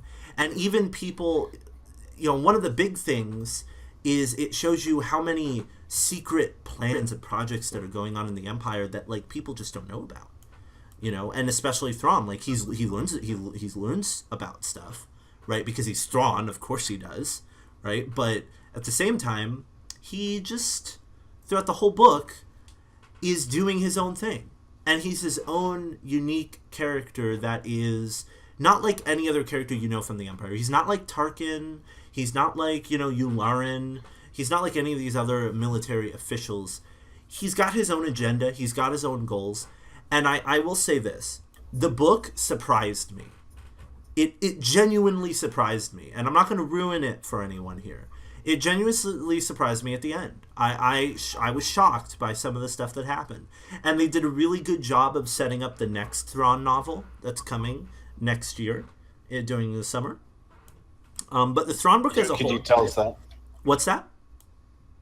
He does live? Yes, well, yes, he does live. This book, so let me tell you what this book is. This book is not his whole story. This book is how he became a part of the Empire and him rising to the rank of Grand Admiral. He is not Grand Admiral in this book. This is his rise to the rank of Grand Admiral, his climbing up through the Empire, basically. So this is the beginning of his story in the Star Wars universe in a lot of ways. And the other thing that this book does great that I wanted to say, it establishes a completely new character, and this completely new character is sort of your eyes and ears in the story.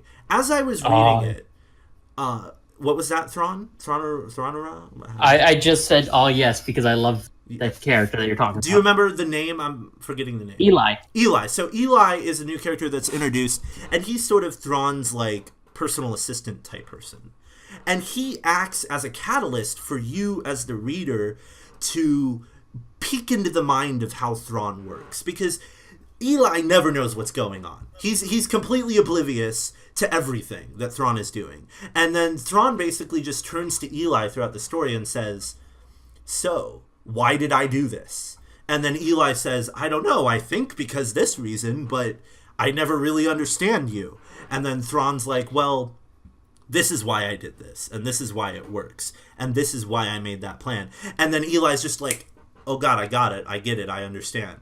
But at the same time, while Eli acts as a catalyst for you in the book, he also is a completely defined character. And quite frankly, by the end of the book, I want a book just about what happens to Eli after this novel.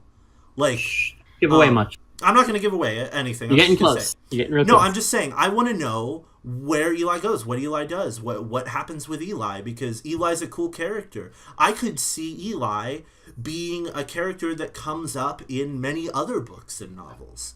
I would say he could be a very strong character on his own outside of Thrawn. So I like the character of Eli. It was very well established and well written. The character of Thrawn is great. Just the whole book is amazing. Listen to the audiobook. It's about 16 hours. Okay? It's a pretty freaking long audiobook, but it's great and it's highly worth it. Definitely check it out, especially with Thrawn coming back in the game. Maybe start listening to it now so you can get ready for that Thrawn event. Get all hyped up for Mr. Thrawn. But that is the canon book review of Thrawn. Check it out. 10 of 10. One of the best books in the new canon, in my opinion. So you go. So anyone wanted to talk about it, we could spend a bit of time doing that. So I think my opinion summed up in my name, especially given that I created this name, I think about a week or two after reading the book, or after listening to the audiobook. So that should give you a pretty good idea. So you love my thoughts on it. It was fantastic. Actually physically read the book, or did you both do the audiobook? I did the audiobook. I just did the audiobook. Yeah. So I just put it on during work. The thing about Star Wars audiobooks is they're amazing. they have the voice sound acting effects. was incredible. The voice acting was incredible. It's like you're watching the movie, almost. It's like you're sitting down and you're watching a Star Wars movie, only it's a book. It's pretty awesome. They do sound effects like blasters. They play music. They do intro and outro music, and they do they have a really... Oh, one of the things I want to say about the Thrawn book is at the beginning of every chapter, there's like a quote from Thrawn, and every single one of those is awesome and just so great. And that was another thing I loved about it. But yeah, so it was a good book. I love the book because it just set up like who Thrawn was and how his mind works, especially like you said through the mind of Eli Vanto. You're going through his eyes and you're actually seeing himself as even starting to learn from Thrawn and figure some of this stuff out. No, so through the eyes of Eli Vanto, we see him grow and we see just how Thrawn like thinks and acts. There's a particular scene that I don't want to spoil, but it's not much of a spoiler, but it just shows you, it encapsulates so well how Thrawn thinks. Valen, if you remember, it was the scene with the governor of the one planet in space. In the restaurant, when they were in the restaurant? No, this was when they were in orbit above the planet. Oh, yes. Okay. The Jeffries. That was like the defining moment of like just how, or like that's my quintessential like how Thrawn thinks, how much of a tactical genius he is. Yep, absolutely. It does a great job of conveying that, and showing that he's not prideful in it either. Right, but as a result, like it's one of those things that it could never be made into. It couldn't be anything but a book, just because of like things like the pacing and everything, because it is rather slow, but it's slow in like a calculated way. I think you could do a TV show out of it, honestly. It would have to be a very long TV show. Yeah, no, I think it'd have to be an hour-long episodes. Hour-long episodes, maybe a 22-episode show. Right. You could do it. But I'm saying, like, compared to, like, the normal kind of Star Wars stuff, it would never happen. Yeah. It fits really well in the book format because you get this, like, you can have this long, drawn-out pacing and have all these details which are really important to it. It's also got a bit of a mystery in it, along with the adventure. And surprises. Quite a few surprises. Mystery, intrigue, the whole lot. Everything you could want to look for from a Star Wars novel, or any novel for that matter. It's got it. So, buy it now, pick it up. Get it for free on audible.com. You could do that too, Sponsor us, Audible. Sponsor us. Have we reached out to them yet? No. I'm totally ignorant of the actual like canon novels. About approximately how many canon novels are there now? There's like 20 something. 22. There's a lot. I've read most of them already. Yeah, there's like 22. Now, the thing I liked about Thrawn specifically is because I'm not as familiar with the old Thrawn, so going into this one, I had a fresh eyes as to what he was like. The thing I like about him, because I'm not a big fan of the Empire. Like Furious knows very well. So I don't normally relate to them. And there's been only 2 Imperials in novels or in any kind of canon that have really made me connect with like the Empire. And that's Ciena Ree from Lost Stars and Thrawn. And Thrawn, like kind of like what Valen was saying, he almost doesn't feel like an Imperial. He almost feels like he's in the Empire. He's doing his thing.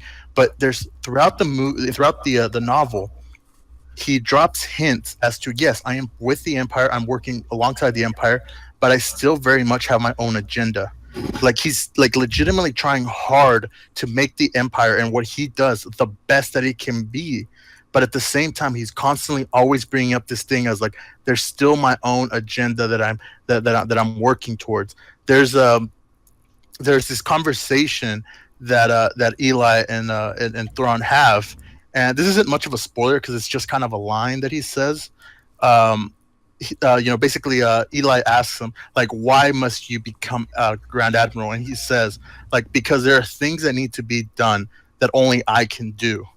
And I feel like that like kind of like encapsulates everything that Thrawn is in that novel, where he basically, he's like he doesn't necessarily see himself as an Imperial. He just sees like, I need to achieve this certain rank because there's certain things that this rank will allow me to do that I need to do. But he's like, even though he's trying hard to make the Empire great, he's still always bringing up and mentioning this little thing that I'm still working, and this in my own agenda is still in the forefront of my mind, and I'm still building towards that.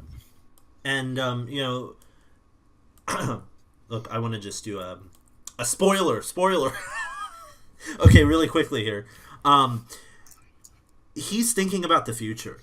He's thinking about what's going to happen to the Empire when, because obviously Emperor Palpatine's real powerful and all this stuff, but what happens when he dies? What happens to the Empire? He's thinking about that, and he's thinking about the fact that he can make a significant difference to the Empire if he is at the top, right alongside the Emperor, right? And Did they ever write an ending for Thrawn, like in any of the old Thrawn novels? Yes, yeah, he was. So in the old Thrawn novel, I'm going to spoil this because I don't care because it's not canon. In the old Thrawn spoilers novel, for the Heir to the Empire. Heir to the Empire series. At the end of the Thrawn novels, he was betrayed by his captain, who basically just stabbed him, and that was how he died. In the original Thrawn novels, like he was counterplayed and then betrayed during a big battle, I believe it was, and stabbed. But the difference between the old Thrawn novels and these ones is the old Thrawn novels was set after Episode 6. These are that's why it's called Heir to the Empire. Thrawn is literally the heir to the Empire. As where Emperor's dead, Thrawn is the one. These novels are set right after Episode 4 or Episode 3. I mean, and in between Episode 3 and 4, right before Star Wars Rebels kicks off, right?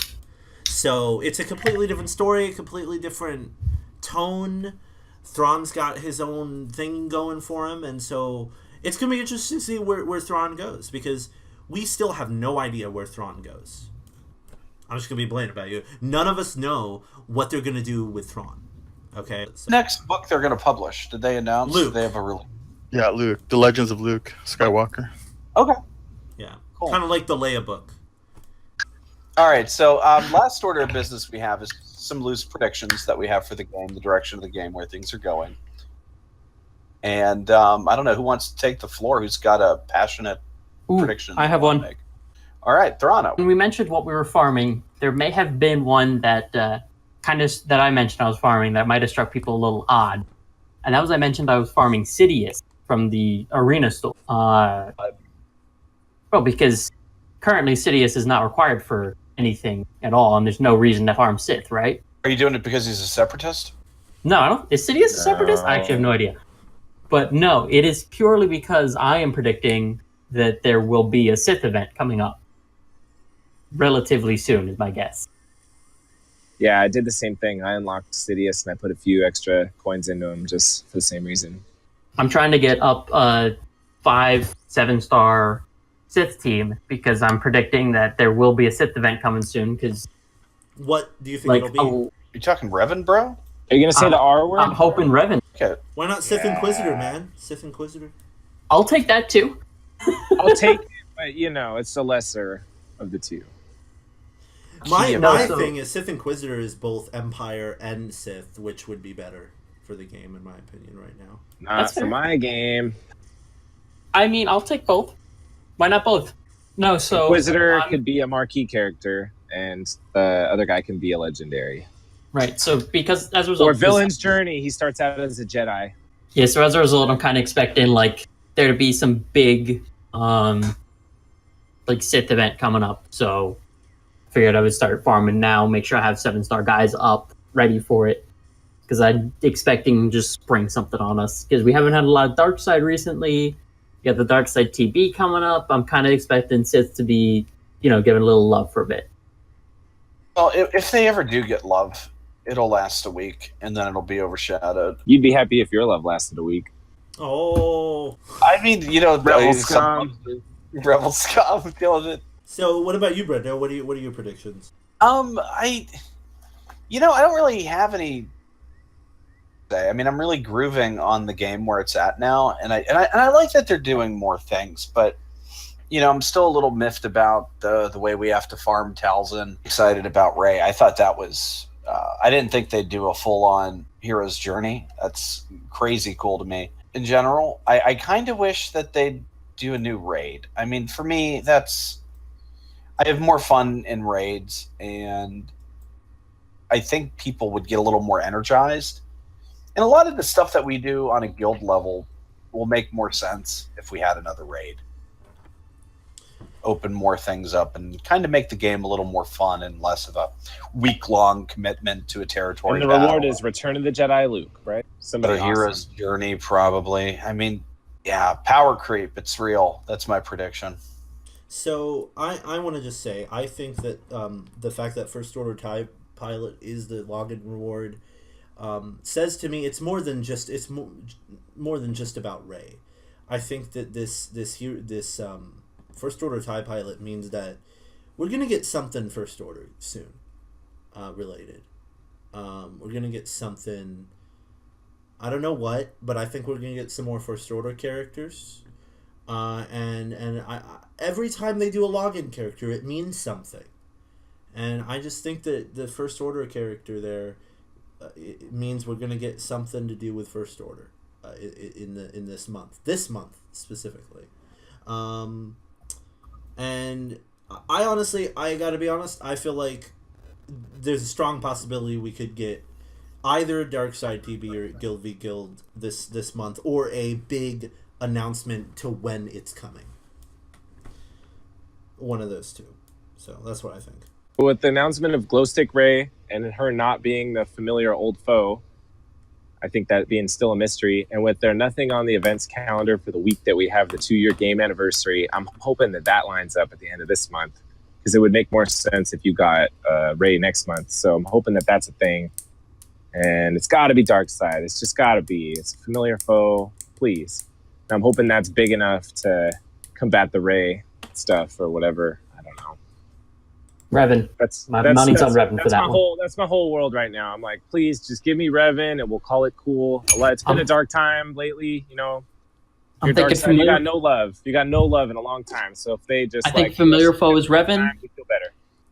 and it'll need Sith. Those are my guesses. That is why I'm farming Sidious up. I agree. Would Revan be familiar? At least that's a hope. Yeah, because one of the reasons, I mean, maybe it's a stretch, but familiar foe face or whatever, he has the same mask as Kylo. So it's like, it's the same face. It's not the same guy. It's just the same face. But anyways, I'm just hoping for my phone. I don't even care why. I just hope they give it to us. The reason I really thought it might happen was because of the event that we got last month that gave us Sith rewards. That just seemed like it was really out of nowhere and unnecessary. I just want to clarify this. It's an old foe reveals their true face. That's what the line is.